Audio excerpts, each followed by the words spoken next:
like one more day before my pre-op. I am hella nervous, but I have been trying to. I had a migraine yesterday, all day, Monday, all day. So I've been in bed, got up, took me a shower, and yeah, just really. Whenever I have a migraine, it's always because I'm overthinking or worried, and they're excruciating. So, to the point I had to take off my lashes. So, one more day before the pre-op, and then after the pre-op, which will be on the 14th, the surgery. First ever, I've had like the colonoscopy done, which is like the sedation. It's like I just call it good sleep.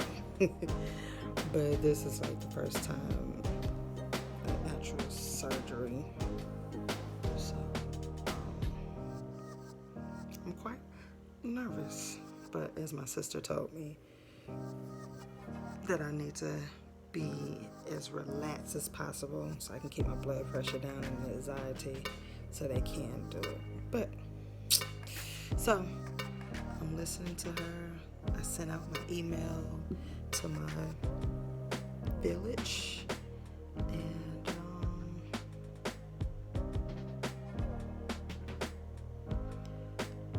you know, they are praying, and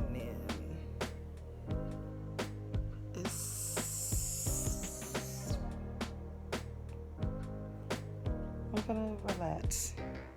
Handsome Honey is not here. He's still in Ohio with his mom, and I told him he could stay there as long as he's back here before his surgery day, because he needed to spend some time with his mom, and because due to COVID, he hasn't been able to travel there as like he usually does. And so, you know, I'm not mad at that. I'm not one of those girls, you need to be here.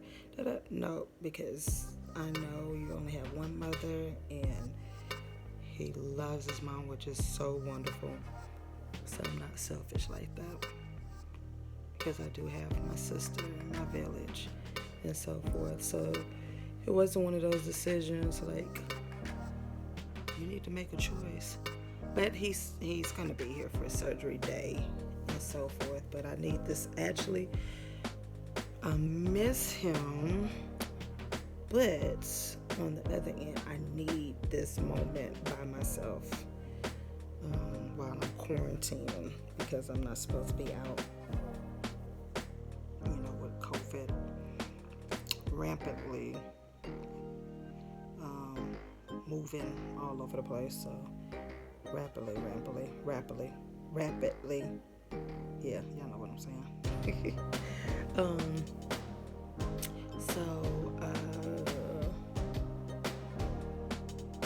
It's like I needed this space. I needed this time alone so that I can meditate, and so that I can relax and so forth, because I will probably, when I get nervous and frustrated, I tend to take it out on the world and take it out on whomever is near. All right, so I'm here for pre-op. I'm of course early. I'm always early. I got that from my mama. But I just wanted to get here early to rest my nerves and so forth, because surgery day is next Tuesday.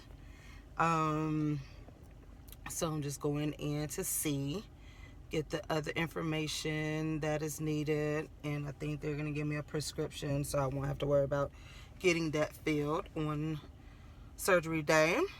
And I guess ask all the questions that I need to ask. And I'm going to ask some questions. I am known to ask questions. So, and I don't apologize for that.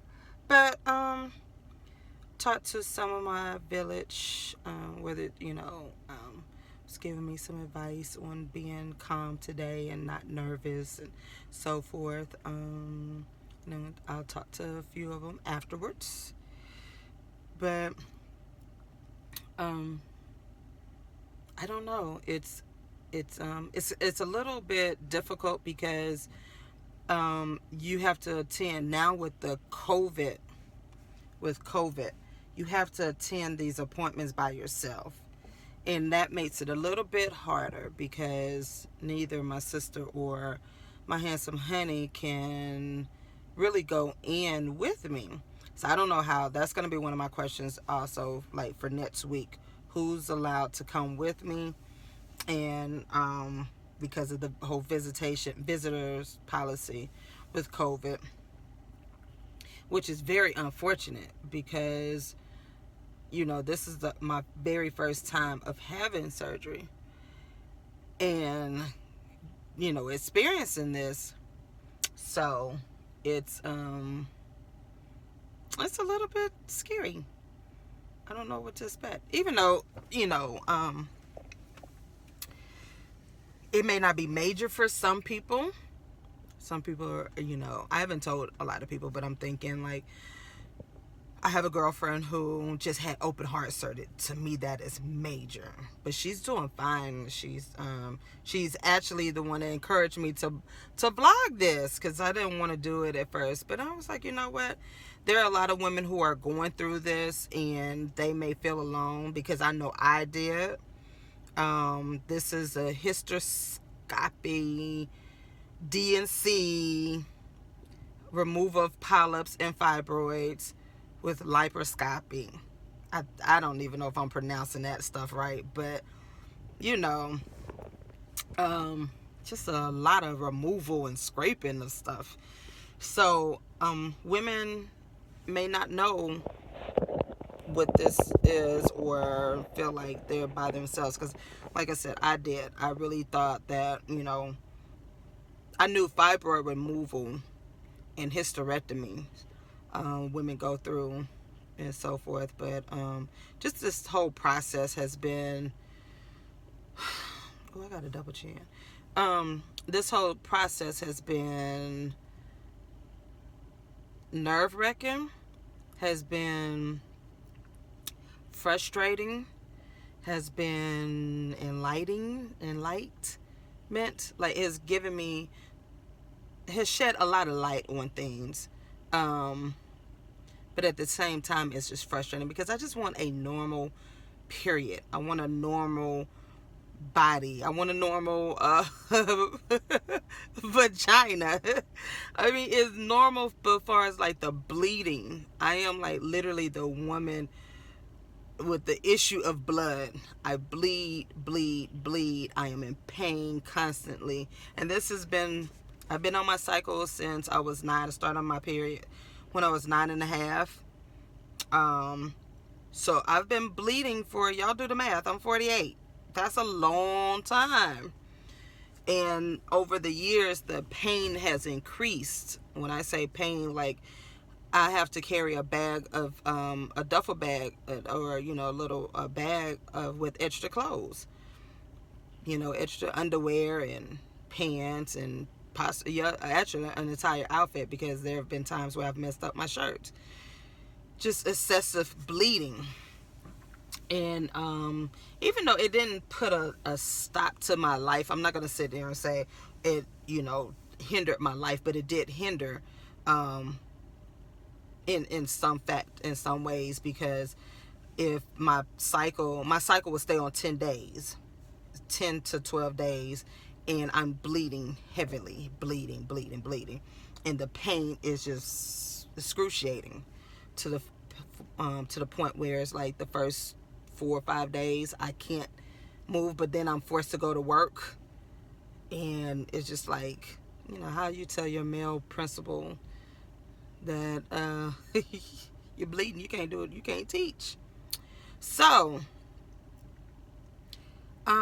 hopefully this procedure will, she said, hopefully it will remove some of the tissue or ease up the pain and the bleeding.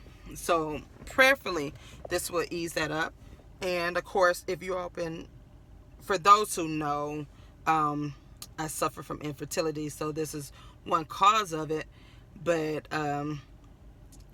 this, now that I'm 48, they've already told me that it's impossible for me to conceive. And you know, you have to take all of that in. You have to, you know, and at this point, I listen to God. That's the only person I listen to. And I understand medical and science. I do understand that. But, and I know they have to do their part. And even if I don't have a baby physically, I still desire to be a mother. I can adopt, you know. I have been open to those options. But now that I'm married, and that's another segment in itself, because that's another journey that my husband is not fond of. So, you know, it's a lot of factors, a lot of things that have happened over the years of me dealing with this issue of blood. If you read my book, Woman on Fire, you know that I dealt with infidelity in my marriage, my first marriage, and my ex-husband had a child. Well, I was going through the process of the fertility treatments and so forth, and trying to have a child. And so this has been a devastating, a traumatic experience. It has been a emotional roller coaster, you know, over the years. Again, I'm 48, and it's like, you get to the point, you're like, okay, another doctor's appointment, another procedure, because before this, probably last month, I had to have the procedure on, they had to dilate my cervix and kind of scrape, not a biopsy. They didn't want to do the biopsy because it was too painful. This was like my third time trying to get a biopsy of the cervix. So she did something else to kind of get whatever she needed, because the biopsy was just, my cervix is closed or something like that. I don't know. But you just get to the point, you just be like, okay, numb me up, open up my legs, insert the tools, and be done. But it's painful every time I lay on that table and put your legs up in the stirrups, and you know, and it's just like getting ultrasound. Now this time, when they did the procedure last month, I got so excited, y'all, because they did the ultrasound first, and then they had to do the procedure. And in ultrasound, you know, of course, that's where they found the polyps and the fibroids. But they found a little gestational sac, and even the nurse, the nurse, she was like, "Look at here." She was like, "Wait a minute, your test came back negative," because you know you have to take a pregnancy test before each appointment. Your test came back negative, and then she went to go get the doctor, and she was like, "Look at that. That is so strange." She was like. So I literally was getting excited, because you saw the little sac and you saw something in there, and my heart started beating, and I was like, oh God, could this be?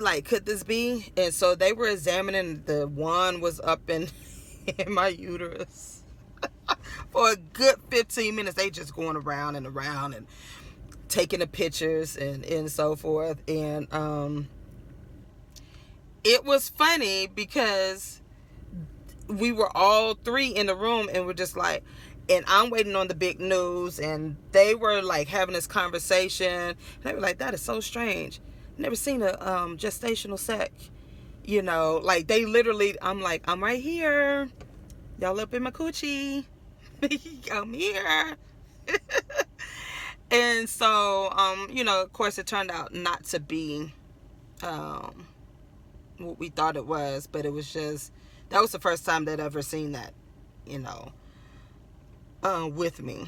So, you know, I don't know. I took from there, I left from that appointment, and I just cried. I cried on my way out. Got in the car, and it was just like heartbreaking. I just yelled out to God. I'm like, God, I'm tired. I'm tired of this. I'm tired of me, you know, having to go through this and finding out what's wrong and ever wondering if I'm gonna ever have a child. Like, it's a lot. But so I'm hoping and praying that this process, what is next to come, will relieve me of the physical pain and the emotional pain. It's like a big release of a lot of stuff. I've been cleaning up the house and releasing some things. So it's major. So I'm gonna go in here,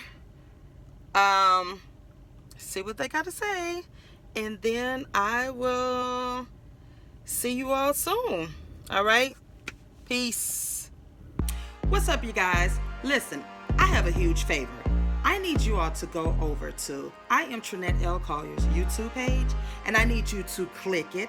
I need you to subscribe to it and share it. Like, now. It's just a page filled with the day in the life of me. And y'all already know there's never a dull day in TLC's day. Like, literally. So, do me this one favor. Go over to my page, and I need you to click, like it, subscribe, and share. Tell the whole world about it. Come on, let's do this. Talk to you soon. Bye.